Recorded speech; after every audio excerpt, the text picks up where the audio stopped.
There's a movement to try and tear down the United States based on the same premise, that because there was slavery in the early days of the United States, that the whole thing is built on an oppressive patriarchy.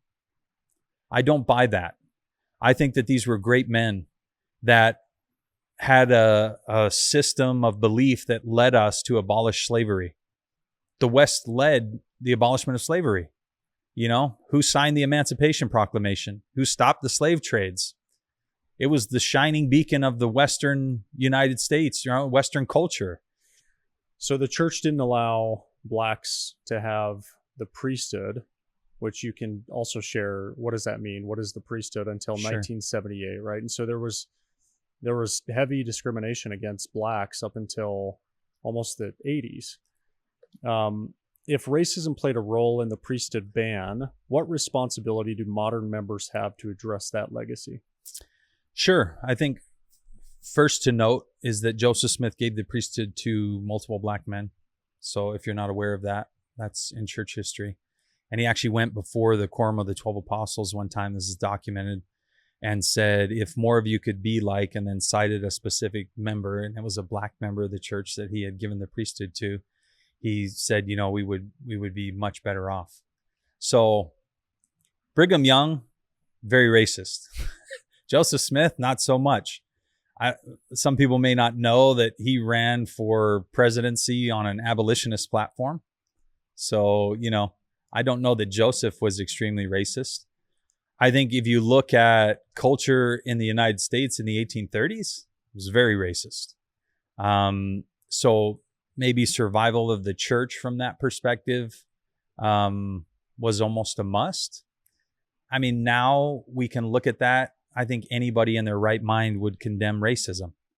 Now we believe that, you know, Martin Luther, I love Martin Luther's statement, you know, that he wants a man to be judged by the content of his character and not the color of his skin. I would submit that today we have devolved into a fairly racist society.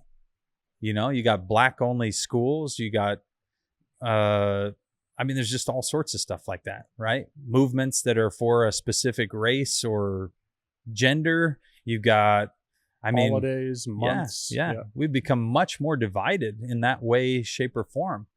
I don't think that racism is innate. You know, some of the critical race theory that people are pushing nowadays, where all white people have implicit bias, whether you know it or not. I don't really buy that. You know, my family is mixed. I have a lot of sisters that are married to Black or Hispanic individuals. And, you know, my kids, I still remember one time I was driving home, and I think one of my daughters had studied something in early American history about slavery.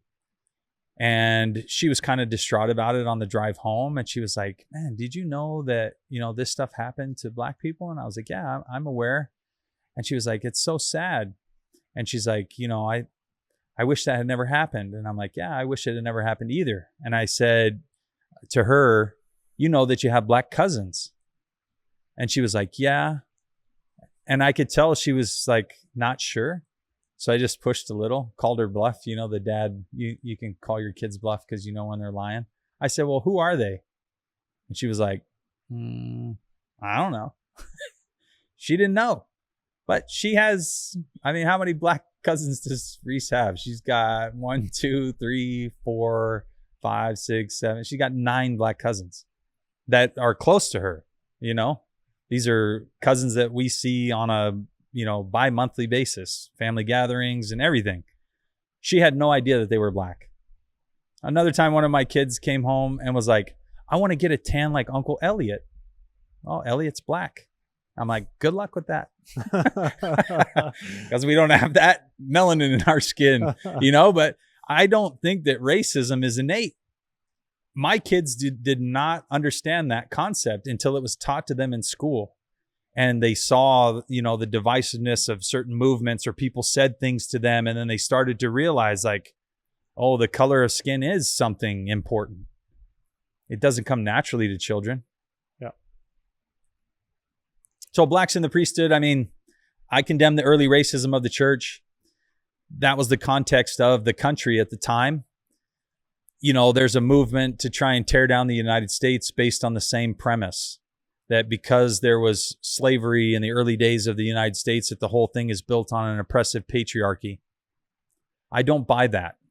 I think that these were great men that had a system of belief that led us to abolish slavery. The West led the abolishment of slavery. Who signed the Emancipation Proclamation? Who stopped the slave trades? It was the shining beacon of the Western United States, Western culture, Judeo-Christian values.